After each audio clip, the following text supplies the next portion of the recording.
اچھا، اب یہ پورا واقعہ اس ایک تناظر میں کہ پہلی جو اس کی وجہ بیان کی گئی ہے اس میں احمد ابن اسحاق قمی کی روایت، جس پہ علماء کے اختلافات بھی ہیں. اچھا، ایک اعتراض اب اس پہ یہ ہوتا ہے کہ کیا یہ روایت احمد ابن اسحاق معتبر ہے؟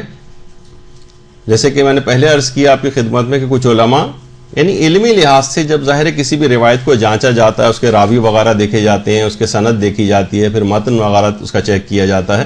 کچھ علماء کے نزدیک کی روایت ثابت نہیں ہے، جس میں آیت اللہ ناصر، مکارم شیرازی وغیرہ شامل ہیں. لیکن علماء کی ایک اچھی خاصی اور معقول تعداد ہے جو اس روایت کو معتبر بھی قرار دیتی. اس روایت کی بنا پر انہوں نے فتاوے بھی دی ہیں، جس طریقے سے ملا کاظم یزدی، جن کی بہت مشہور کتاب ہے العروۃ الوثقی، اس میں باقاعدہ اس دن کے غسل کو کاظم یزدی کے فتوے میں اس دن کے غسل کو مستحب غسلوں کے اندر شمار کیا گیا ہے اس روایت کی بنا پر، کیونکہ اس روایت کو وہ معتبر سمجھتے تھے. اسی طرح سے صاحب جواہر نے بھی اس جو جواہر الکلام لکھی، اس میں بھی اسی روایت کی بنیاد پر اس دن کے غسل کے بھی وہ قائل تھے، اور پھر اس کی بہت تاکید بھی فرماتے تھے کہ اس دن کو خوشی کے طور پر منایا جائے. اور یہی وجہ ہے کہ شیخ مفید نے بھی 9 ربیع الاول کو شیعوں کی بڑی عید قرار دیا، بڑی عید، کہا کہ یہ عید بزرگ ہے، بہت بڑی عید ہے شیعوں کی.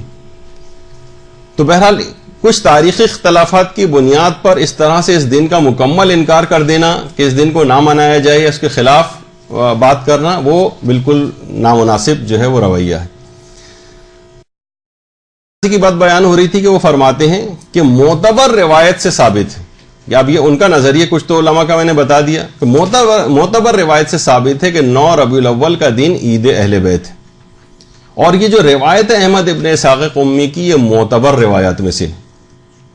اور ایک ہماری فقہ کا ایک قانون بھی اصول فقہ کا قاعدۃ التسامح فی ادلۃ السنن اس کو کہا جاتا ہے کہ مستحب کی جو دلیلیں ہوتی ہیں نا، اس میں علماء کا ایک گروہ ایسا ہے، اگرچہ اس قاعدے کے اوپر بھی کافی مباحث ہیں علماء کے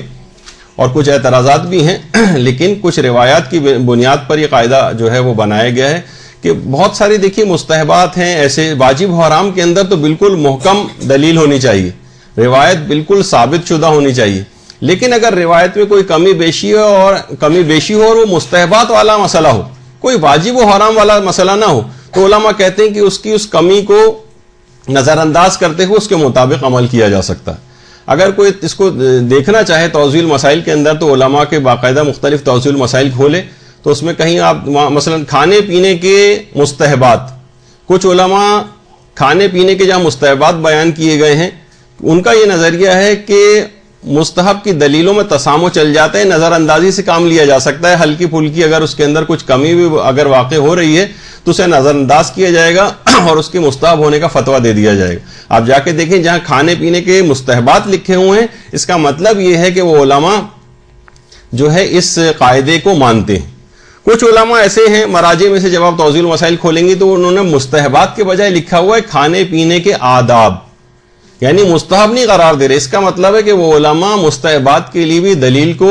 سمجھتے ہیں کہ اس کو قوی ہونا چاہیے، روایت کو بالکل معتبر ہونا چاہیے اور کوئی ایک بھی کمی اس میں واقع نہیں ہونی چاہیے. جب وہ مستحب کا لفظ استعمال نہیں کر رہے کیونکہ روایت میں اس کے لحاظ سے کچھ ضعیف روایتیں بھی ہیں تو اس کو مستحبات کے طور پر نہیں لکھا ہے بلکہ صرف لکھا ہے آداب. تو یہ میں نے ویسے ہی اس سلسلے میں بات بیان کی. تو آگے بھی فرماتے ہیں کہ قاعدہ تسامح کے جو یہ قاعدہ ہے اور یہ معتبر قاعدہ اس کو وہ سمجھتے ہیں کہ اس کے تحت بھی یہ احمد ابن اسحاق کی روایت معتبر ہے. اور آیت اللہ مرزا نائینی جو کہ خود بہت بڑے بڑے مجتہدین کے اساتذہ میں سے تھے، ان کا بھی نظریہ یہ تھا کہ اگر روایت ضعیف ہو لیکن اصحاب کی ایک جماعت یعنی علماء کی ایک جماعت اس کے اوپر عمل کرتی آ رہی ہو تو عمل اصحاب اس کی سند کا جبران کر دے گا اور اس کی کمی کو پورا کر دے گا.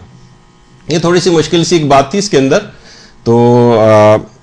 یہ بھی آپ کی خدمت میں اس لحاظ سے بیان ہو گئی کہ اس روایت کو پھر معتبر سمجھا جائے گا. تو اگرچہ یہ جو قاعدہ ہے اس کے اوپر خود علماء کی ایک بحث ہے، لیکن اب آپ ان کی اپنی زبانی سن لیجئے کہ ایسا نہیں ہے کہ جیسے یک طرفہ طور پہ پیش کیا جائے کہ سارے مجتہدین اس روایت کو بالکل یکسر ریجیکٹ کرتے ہیں اور اس کو بالکل اجازت اس بات کی نہیں دیتے ہیں. ایسا نہیں ہے، بلکہ علماء کی، جیسے کہ میں نے ابھی کئی مجتہدین کے آپ کو نام بتائے جو کہ اس کے باقاعدہ اس روایت کو معتبر سمجھتے ہیں، اس پہ فتاوے بھی دیے، حتیٰ کہ غسل کے مستحب ہونے کے بھی انہوں نے فتوے دیے ہیں۔ تو جیسے کہ خود آقا نے بھی فرمایا کہ علماء کی ایک جماعت ہے کہ جو کہ اس کو معتبر مانتی ہے، اور اس میں واجب و حرام کا تو ظاہر ہے کہ کوئی مسئلہ نہیں ہے کہ جس پہ ہم روایت کے اتنے زیادہ اعتبار کے قائل ہوں۔ ایک دن خوشی کے طور پر منانے کا ہے، اور اس کے اور بہت سارے مصادیق بھی اس سلسلے میں جمع ہیں۔ تو فقط ایک روایت اگر بالفرض کسی کے نزدیک ثابت نہیں بھی ہوتی ہے تو اس کو بیس بنا کر مکمل اس عید کو منانے کا انکار کرنا یا اس کے خلاف بات کرنا، یہ ایک پسندیدہ رویہ نہیں ہوگا۔ پھر ایک اعتراض یہ کیا جاتا ہے کہ اگر یہ ایسی مستند روایت تھی اور موجود تھی تو شیخ صدوق جیسے عالم نے اس روایت احمد ابن اسحاق کو اپنی کتابوں میں کیوں نہیں لکھا؟ ایک تفصیل جو ہے اس سلسلے میں اعتراض کے طور پر جو ہے وہ پیش کی جاتی ہے۔ مجتہدین یہ فرماتے ہیں کہ اگر دیکھیے اس زمانے کے جو خاص حالات تھے جس میں شیخ صدوق کے زمانے کے، انہوں نے کہا کہ ممکن ہے کہ سخت ترین حالات تقیہ کی وجہ سے اس کا بیان کرنا ممکن نہ ہوا، کیونکہ جن وجوہات کی بنا پر یہ عید منائی جاتی ہے پھر لازم تھا کہ اس روایت میں یا اس روایت کے اندر ان وجوہات کا تذکرہ بھی کیا جاتا۔ کچھ ظالم افراد کے دنیا سے واصل جہنم ہونے کی بات بھی اس کے اندر بیان کی جانی ضروری تھی، ورنہ پھر وہ روایت اس طور پر نہیں ہو پاتی کہ اس کو لوگوں کے سامنے پیش کیا جائے۔ سخت ترین ادوار تقیہ کے باعث ہو سکتا ہے کہ تقیتاً انہوں نے شیخ صدوق نے اس روایت کو اپنی کتابوں میں نہ لکھا ہو،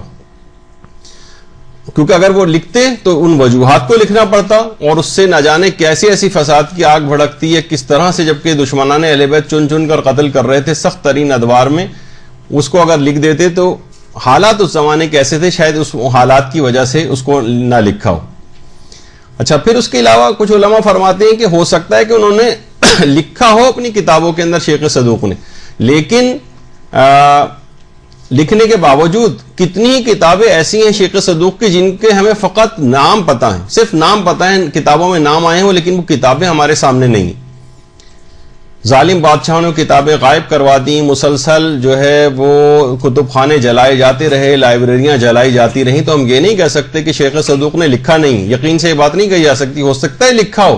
کتنی ہی شیخ صدوق کی کتابیں ایسی ہیں جن کے ہمیں صرف نام ہم تک آئے ہیں لیکن وہ کتابیں ہمارے سامنے نہیں، ہو سکتا ہے ان کتابوں میں لکھا ہو۔ اور اس کی ایک بہت بڑی مثال شیخ صدوق کی جو کتاب مدینۃ العلم ہے۔ مدینۃ العلم اتنی زیادہ احادیث سے پر یہ کتاب تھی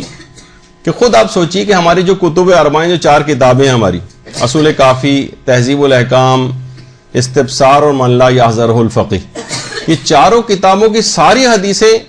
بھی اگر جمع کی جائیں، فقط اصول کافی کے اندر ہی 16,199 احادیث ہیں۔ چاروں کتب جو کتابیں احادیث کی، ان کی حدیثوں کو جمع کیا جائے تو فقط شیخ صدوق کی کتاب مدینۃ العلم میں ان چاروں کتابوں سے زیادہ احادیث موجود تھیں، لیکن شیخ صدوق کی کتاب مدینۃ العلم کو غائب کر دیا گیا۔ ظالم بادشاہوں نے، اس زمانے میں اس طرح سے چھاپے خانے وغیرہ کا سلسلہ بھی نہیں ہوتا تھا، قلمی نسخے ہوا کرتے تھے، اور اتنا بڑا ذخیرہ شیخ صدوق کی احادیث کے مجموعے کا وہ ضائع کر دیا گیا۔ اب صرف چند ایک اس کے حوالے ہمارے پاس ہیں، سوچی کتنی حدیثیں کہ چاروں کی 16,199 سوچیے صرف اصول کافی کے اندر، ساری کتابوں کو جمع کی جائے اور اس سے بھی زیادہ احادیث مدینۃ العلم کتاب کے اندر تھیں۔ ہو سکتا ہے کہ انہوں نے اس کے اندر نقل کیا ہو، لیکن وہ کیونکہ کتابیں ہمارے پاس نہیں ہیں اس وجہ سے یہ مسئلہ پیش آتا ہے کہ شیخ صدوق نے اس کو نقل نہیں کیا۔ پھر علماء یہ بھی کہتے ہیں کہ یہ کیسے ممکن ہے کہ اگر یہ روایت جو سید ابن طاؤس کے جو بیٹے ہیں رضی الدین ابن طاؤس نے بھی اس کو نقل کیا ہے، اس کے علاوہ جو صاحب جواہر الکلام جو ہیں شیخ محمد حسن، ان جیسے باریک بین علماء نے، کیسے ممکن ہے کہ وہ اس کی اسناد کی باریکیوں میں اس سے واقف نہیں ہوئے ہوں گے اور کسی ضعیف اور جھوٹی روایت کے قائل ہو گئے ہوں گے؟ یعنی ابن طاؤس جیسے اور صاحب جواہر جیسے جس پہ فتویٰ دے رہے ہیں، کیسے ممکن ہے کہ ایک ضعیف روایت یا کسی جھوٹی روایت کو انہوں نے اس کے قائل ہو گئے؟ تو یہ اس بات کی دلیل کے طور پر پیش کی جاتی ہے اور بہت مستحکم دلیل کے طور پر ہے کہ ورنہ یہ تمام افراد اس کے قائل نہ ہوتے. یہ اتنے زیادہ باریک بین اور جو محقق جو افراد تھے.